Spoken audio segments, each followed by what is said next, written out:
A grand chair at the center of the wedding arena remains empty.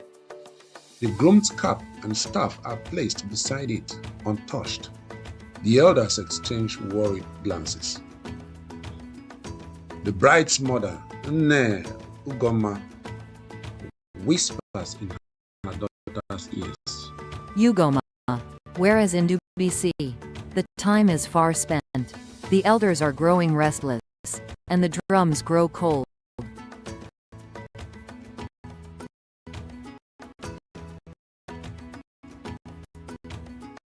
Ugomma responds, "He is coming, Nne. Will not abandon me before the God." And Ugomma's heart, she is wrong. She remembers the secret meetings they had with Ndubisi in the moonlight, the promises they made, and the forbidden law they shared despite the whisper of disapproval from some villagers. She also remembers the lingering gaze of Obiora, Ndubisi's closest friend, who always seemed to be watching her in a little too closely. Most of the wedding guests are murmuring, eyebrows raising, head turning. Women cover their mouths in gossip, while the chief strokes his beard in deep thought. The village elders exchange glances, their murmurs growing louder. The drummers slow their rhythm, sensing the unease in the air. Each year, Okeke, the oldest and wisest of the elders, steps forward, his voice heavy with suspicion. A man does not keep his bride waiting. Only is terribly. He has been betrayed by forces darker than the night. The ones that now feel like a gathering storm. Suddenly, a voice runs into the wedding ground, panting breathlessly, eyes wide with fear. His clothes are damp, his feet dusty, and his voice trembles. As he announces a shocking discovery, stammering, they found something by the river. The whole crowd rushed to the riverbank, where villagers surround a shocking sight. Ndubisi's red cap, half submerged in the flowing river, lies at the river's edge. Surrounded by scattered footprints, the scene is eerily quiet except for the soft rustling of leaves. Drops of dark blood stain the riverbank, leading into the dense, misty forest. The villagers hesitate to trail the stains, exchanging very nervous looks. Ugomma's hands are clenched, her face a mixture of shock and quiet determination. Her expressive eyes reveal deep concern, refuses to show weakness, saying, "This cannot be. Ndubisi is a warrior. He is not weak like dry leaves blown by the wind." The village chief is the Umenwa, an elderly man with a powerful aura, rises from his throne, gripping his staff. His voice is heavy as he commands warriors to search for Ndubisi. "We bring out the truth. Search the forests, search the farmland. The spirit must champion without a fight." As the men scatter, Ugomma noticed Obiora lingering at the edge of the crowd. His face pale, his hands trembling. She catches his eye, and for a moment she sees something in his gaze. Guilt, fear, or perhaps both. A line of villagers holding burning torches march into the dark forest. Their faces tense with fear, and suspicion. Shadows dance against the trees as they search. As the village men search, an old hunch woman appears from the shadows, her frail fingers pointing at Ugomma. Her voice is raspy, her words cutting through the air like a knife. Her piercing eyes seem to see beyond the present, her voice cryptic as she speaks of the God's anger. Do you think the gods are blind? Do you think the ancestors do not see what has been done? Ugomma inquires, what do you mean, Nne?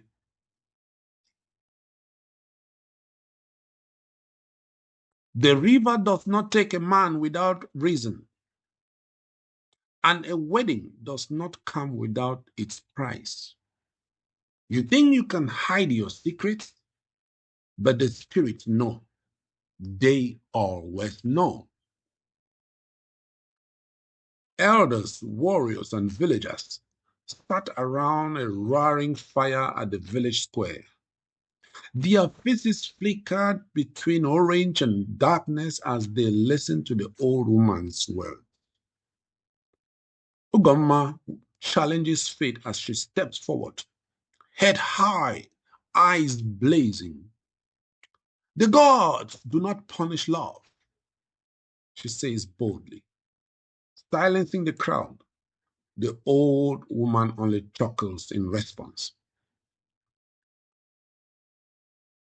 Whispers spread like wildfire. Some say gods are punishing them. Others say Ndubisi. Ugomma's mind was racing. She remembers the night she confessed to Ndubisi that she was carrying his child. A child conceived before their union was blessed by the elders. She remembers the fear in its eyes, the way he promised to protect her no matter what. But now, with him gone, she feels the weight of their forbidden love crushing her. The search continues as night falls. An owl hoots 3 times from a tree branch. The villagers gasp, stepping back, whispering among themselves, this is a sign of bad things to come. A chilling scream suddenly from the depths of the forest. A shriek echoes through the night. The villagers freeze, their torches flickering, fear gripping their hearts. Just as hope begins to fade, a desperate cry rings out from the outskirts of the forest. A figure darts between the trees, unseen but watching. Who is it? A friend? A foe? The villagers look around, sensing they are not alone. Over there, he is hanging from a tree, from the branch. The whole crowd rushed forward only to see it is not Ndubisi, but another man. It was one of Ndubisi's closest friends, Obiora, hanging lifeless from a tree. Clutched in his hand is a blood-stained letter. The village priest unrolls it, his expression grave as he reads aloud. The village priest slowly reads the letter aloud, his voice breaking. It reveals Obiora's betrayal, his jealousy, his deception. He gasps and cries ripple through the crowd. Forgive me, my ancestors. I have betrayed my friend. I have betrayed my brother. I took what was not mine. A stunned silence follows. The pieces start to fit the puzzle. The whispers return, this time more urgent. Ugomma's eyes widen as the truth dawns on her. Her knees weaken, and her hands tremble as she covers her mouth. Her best friend, her groom's closest companion, was behind it all. Ugomma whispering says, "No, it can't." The priest continues reading. Ndubisi is alive. He ran not because of the wedding, but because he earned the truth. I took from him what was most precious. God, women clutched their chests. The elders exchanged knowing glances, shaking their head. The priest finished reading the letter. I loved Ugomma. I could not bear to see her with another. I lied. I told the chief that Ndubisi had betrayed the god, and that if he married, the land would suffer. I thought it would stop the wedding, but I was wrong. May the ancestors forgive me. A chilling silence followed.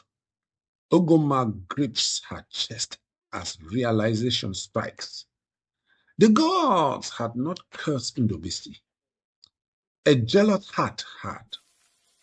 She remembers the way Obiora had always lingered too close, the way his eyes followed her, the way he tried to convince her that Ndubisi was unworthy of her love. She feels a surge of anger, but also guilt. Guilt for not seeing the truth sooner. The village elders deliberated. Some demand harsh punishment. Others shook their heads in sorrow. The weight of betrayal is heavy. At dawn, a weary figure stumbles into the village. Villagers gasp, pointing to it. It is Ndubisi. Ndubisi emerges, his once powerful frame weakened, his skin covered in dust, but his eyes are sharp, burning with untold stories. With tears streaming down her face, Ugomma runs, ignoring tradition, ignoring expectations, and she throws herself into his arms, the world forgotten, tears streaming down her cheeks. Ugomma said in a breaking voice, Ndubisi, I thought you were gone. Ndubisi looks into her eyes, his voice low but firm. I was, my love, but love does not die in the dark. It fights to find the light. Some villagers cheered, relieved to see their champion. Others exchanged nervous glances, saying, does his return mean more trouble? The villagers fell to their knees, thanking the god. The drums resumed, but this time it is not a wedding song. It is a song of justice, a song of truth. Ugomma and Ndubisi embraced each other, their love stronger than ever.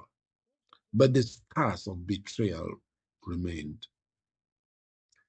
Ndubisi speaks the truth as he raises a weary hand, silencing the murmurs. His voice tough, tired, but firm. I did not flee my bride. I fled a lie. The chief, His Royal Highness Ezde Umenwa, in a wise but firm voice, declares the wedding is postponed. Marriage should not be rushed under the shadow of deception. Obiora's funeral will be held in 3 market days. The funeral was held in a somber gathering. The villagers, dressed in mourning colors, paid their last respect to the fallen villager.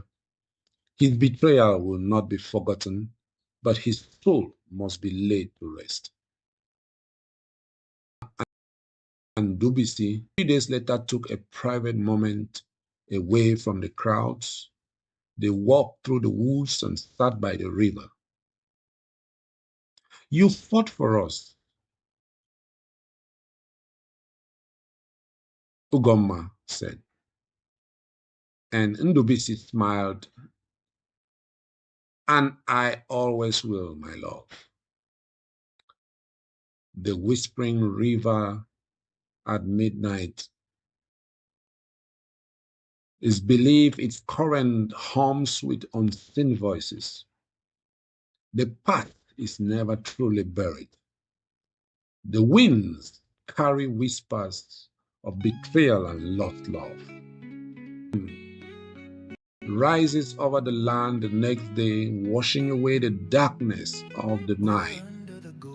But some say, if you listen closely by the river at midnight, you can still hear the whispers of betrayal carried by the wind and the faint, mournful cry of Obiora's spirit, forever bound to the land he had wronged. And so in Umuagu